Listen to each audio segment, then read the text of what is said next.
Well, good morning and welcome to Discovery Day 2018. I'm the Acting Director at the moment, as that video said, and I feel very privileged to be standing in front of you to launch what is truly an amazing event. 135 years the Geological Survey of South Australia has been running, and I believe the survey continues to deliver essential knowledge, geology and minerals prospectivity of the state for the sustained prosperity of all South Australians. I just want to talk briefly about what's coming up this year. As I said in the video, PACE is ending, so the survey's in a bit of a transition as we build a whole new range of field programs and studies and orientate our strategic direction with a new department as well.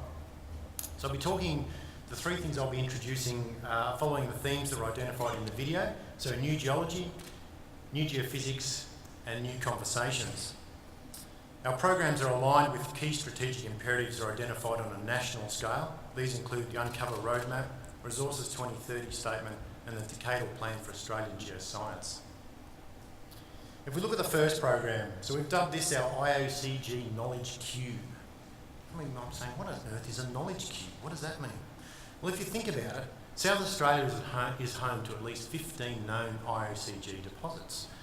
And given recent announcements by BHP, we're now seeing a renewed focus on intense exploration and research. If you look at the IOCG deposits that we know today, they've produced more than $40 billion worth of copper, gold and uranium, and the state has collected more than $1 billion of revenue. This is a significant prize for the state. If the in-ground resources of South Australia's IOCG deposits were recoverable, the potential value is in excess of $1 trillion. That's a significant prize on any scale. So imagine if you had a single portal that held all this information, was accessible online anytime to anybody. That's our aim with the Knowledge Cube. So what are we going to put in it? We're going to put everything into it. There'll be hyperspectral data, mineral chemistry, petrophysics data, density, magnetic susceptibility, the whole suite of characteristics. All of our geophysics will go into it, magnetotellurics, airborne mag, gravity, seismic, inversions, and obviously any new data that we acquire along the way. Structural analysis, revised solid geological models, lithological and stratigraphic logging. All this information will go into the cube.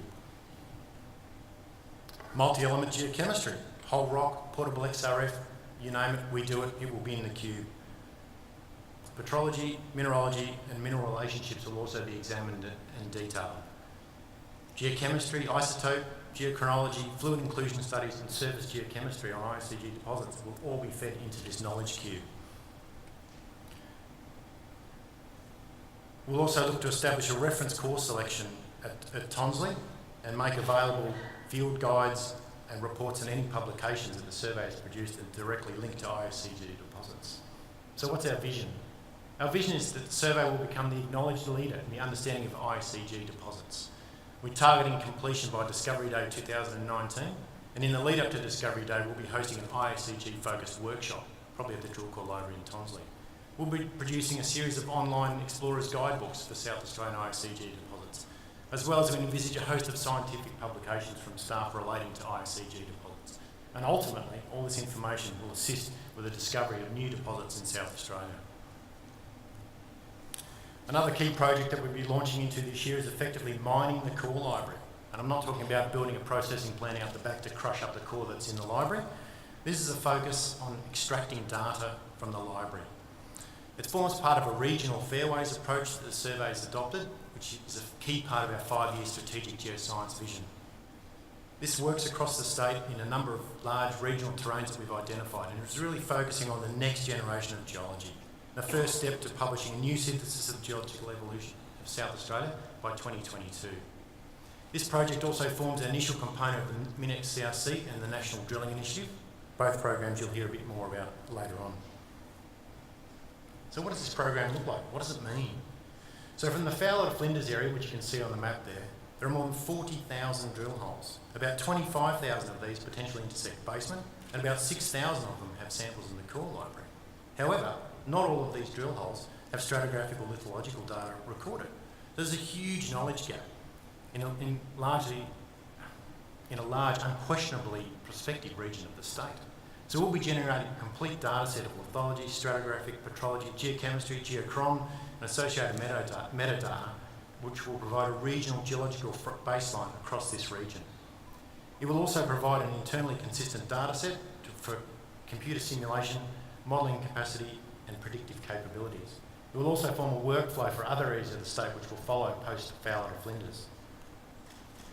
New geophysics. Many of you have been lucky enough to attend the Drill Core Library over the last couple of days, where you have seen fantastic demonstrations and data presented on our 2 key projects. But we'll be pushing on with both of those projects and new things into next year as well. The team will talk later on about the statewide AusLAMP MT and finishing that project, incorporating those 330 MT stations and building new models. Seismic topography as well, initially focusing on the Gawler Craton, but then extending and drawing in results from the GA-led Exploring for the Future program. Again, there'll be talks on both of these projects later on this afternoon. You've already seen in the video there, introduced by Carmen, the work we've done on G-flows and identifying groundwater, or liquid gold as I so described it in our video. So this program will be kicking on into next year as well. Again with collaborations with CSIRO and various universities. New conversations. Anthony Reid in our video talked a lot about new conversations. This is a particularly important aspect of the survey's work. Here I've just chosen to focus on discovery trails, which is something that we're developing with other divisions in the department, but again is a really exciting way of introducing not only locals but national and international audiences to the geology of South Australia. So over the next year we'll be developing a whole series of discovery trail videos, many focused around the key, the highlight, the top sites across the state. New conversations, so a new face and a new identity. As Alex said, the survey is now part of a standalone department, so we'll be working throughout the year to relaunch the Geological Survey South Australia website. We'll give it a freshen up. We'll be doing a lot of work on how we communicate and the styles and what we can deliver to people as well. So there'll be commodity portals, so our IOCG portal, Discover Gold will be launched as well, and you'll hear more about that probably this afternoon. So in closing, just a couple of things to ponder, I guess, to ensure that a geoscience serves the broader community. So we need to increase and communicate our new knowledge. We need to develop new technology, particularly focused around data and what we do with our data.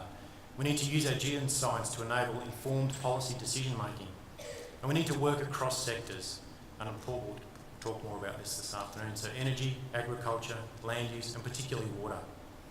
So I'm going to leave it there so that we can focus on the geoscience, and you'll hear from everybody in the survey. So please enjoy the rest of your day. Thank you for your support in 2018, and we look forward to working with you, our supporters, in 2019. Thank you very much.